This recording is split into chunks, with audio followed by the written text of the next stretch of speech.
Yo, I'm Julian on the Brano and a review of The Last Duel, one of the year's most controversial films. And oh my god, I've seen a raft. Every night, I think, of the week, I saw a new film that I thought the critics were wrong about because I thought it was much better than the critics did. Normally, I watch all these films and think it's much worse.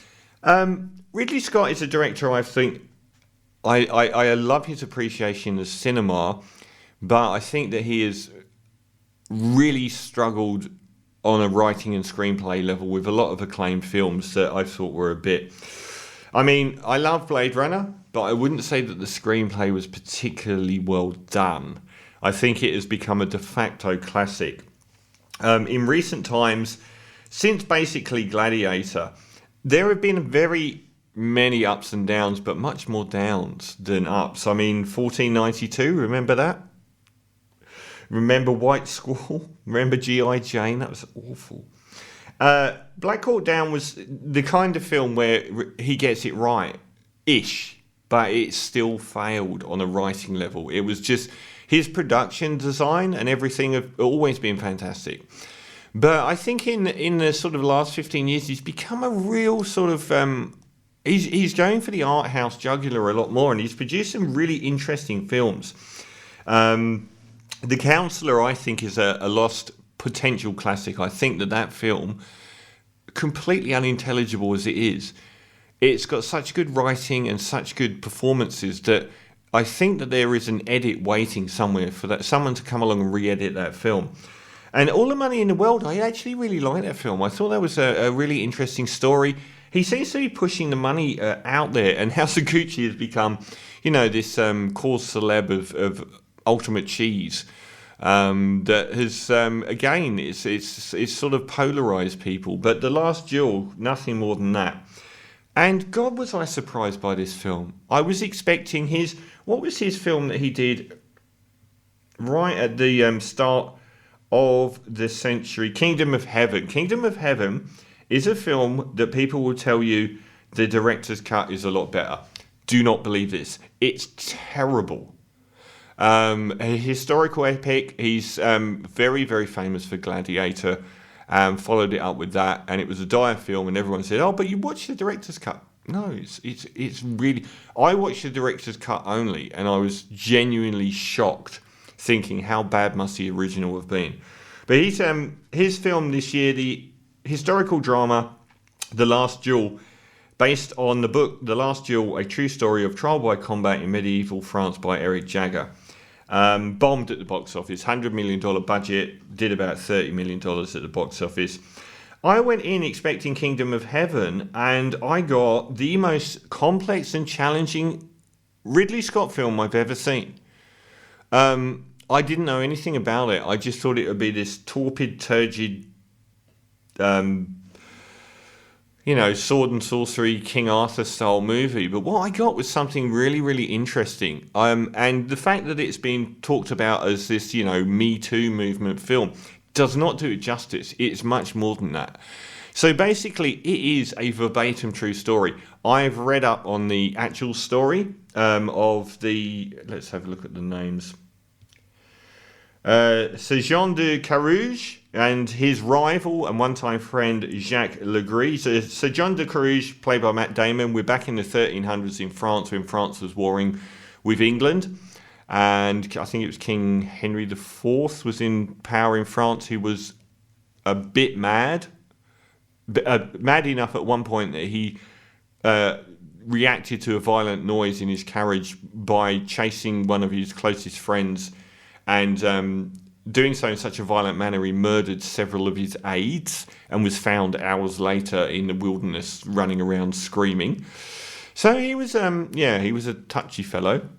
And Matt Damon plays Sir John de Carouge, who's this knight who is a battle-hardy guy, a hothead, and has been in the court of France but fallen out of favour due to pissing off very powerful people, not for good reasons. He's just a hothead, and he sues everyone, and he ends up marrying the Jodie Comer character Marguerite de Carouge, who's got a different surname at the start, who's father had sided with the British against the French on a couple of occasions, so his name was Mud, and he wanted to wed her to this esteemed knight.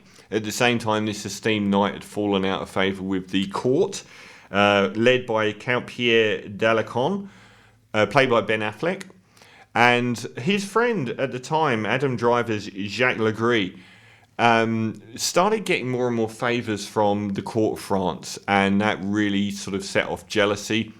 And everything came to a head when the Matt Damon character goes off to Paris to get paid for yet another conflict, comes home to find his wife, Jodie Comer, telling him that Adam Driver's turned up and when no one else was home in this castle, had raped her. And this was a really unusual set of circumstances in the 1300s because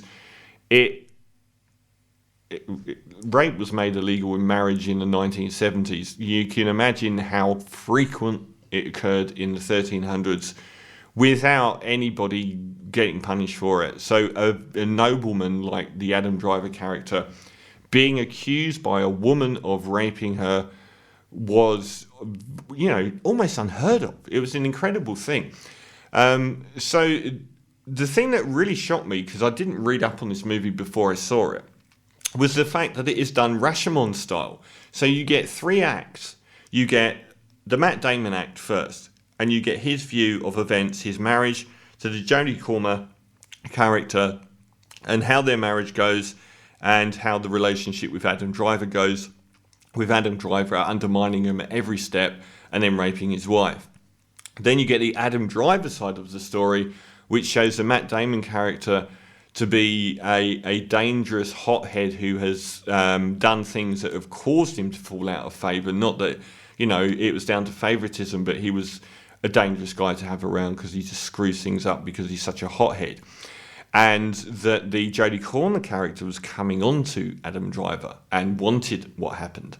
And then finally you get the Jodie Comer side of things where she paints the picture that is the one that the film is saying is verbatim. I love this film. There are lots of things about it I didn't expect. For a start, it doesn't make out everyone to be good or bad.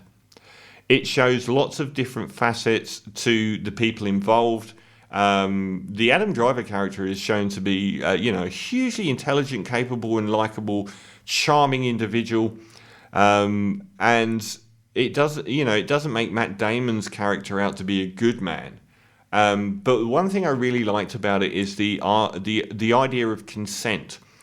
It showcases this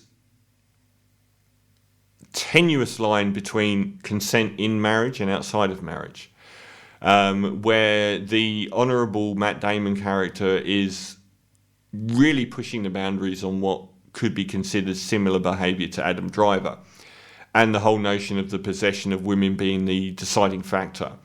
I like that the most about it. The fact that it didn't make out the demons to be demons. It made everyone out to be virtually the same. And the fact that it actually used the idea that the more heroic side of things could be the more problematic characters in other ways, and the villain can be a more heroic character in many ways. And I really like that about that film. I thought it had so much grist to the mill, so much to think about. I think the thing that really thrilled me about this film is the fact that it is so verbatim. It is a truthful account. This was one of the biggest events to happen in France that year. When Matt Damon couldn't get a fair hearing in the court in France because his opponent, Legris, the Adam Driver character, basically had all of the high-powered people looking after him. He went straight to the king and asked for what is recorded as the Last Duel, even though there are variants of duels that happened after, where the court then tried the case and couldn't decide what the truth was. So they let it up to God. So God was deciding what the verdict was. Did the Adam Driver character rape the wife of another nobleman? And God will decide on combat. And Paris went nuts over this. There was like tens of thousands of people in the street. And we know all of this because it was one of the most documented acts that happened. It was documented by the lawyers of the people involved, and it was documented by historians. even the duel itself, which I found exhilarating and terrifying, because the Jodie Comer character is warned that if Matt Damon loses a duel, she will be deemed a liar, he will be dead, and she will be burnt to death that moment. They have the funeral pyre waiting for her. It's terrifying. But even the fight itself is from recorded history. It's one of the most incredulous, unbelievable, actually true stories I've ever seen. But I really liked it. It's bloated, it's repetitive a bit, and it over-eggs itself a bit. But there are lots of really complex, ambitious things going on here. This isn't a film like Gladiator. Of course it bombed at the box office. It was never going to do anything else. This is much closer in tone to something like The Green Knight, an art house film from this year, than it is to Gladiator. It's got nothing in common. I really liked the 3-act strategy. I thought Matt Damon was excellent. I thought he was a bit rubbish at first, but when you see them change when each new character gets to tell their version of the story, I thought that was a real high point. Jodie Comer probably had it hardest because she had to be filtered through two men's views of her, where she was often quite supplicant and then only got her way at the end. Adam Driver is magnificent here. He is so good. And I thought that Ben Affleck, who I thought F-bombed his way into a cringeable opening couple of minutes, ends up being this really loquacious, interesting character. So I found the whole world fascinating. I found the story really relevant and interesting, and the fact that it was all true, like literally true, is mind-blowing. And I found the build-up to the duel and the duel itself to be, frankly, a terrifying spectacle. So I thought it was a really interesting, relevant film. The opposite kind of film to Kingdom of Heaven, where you've got Orlando Bloom sort of being this messianic figure. This was adult stuff. This was pulling no punches. It is too long, it's too repetitive, but it often looks amazing, and the themes are incredible, and the acting from Jodie Comer, Ben Affleck, Adam Driver, and Matt Damon I thought was wonderful. So yeah, I'm not surprised it bombed. You know, the mass audience isn't going to go and see something this difficult for a start, but this is one of the best films of the year. So I'm going to give The Last Duel 8.5 out of 10, a high point in Ridley Scott's filmography.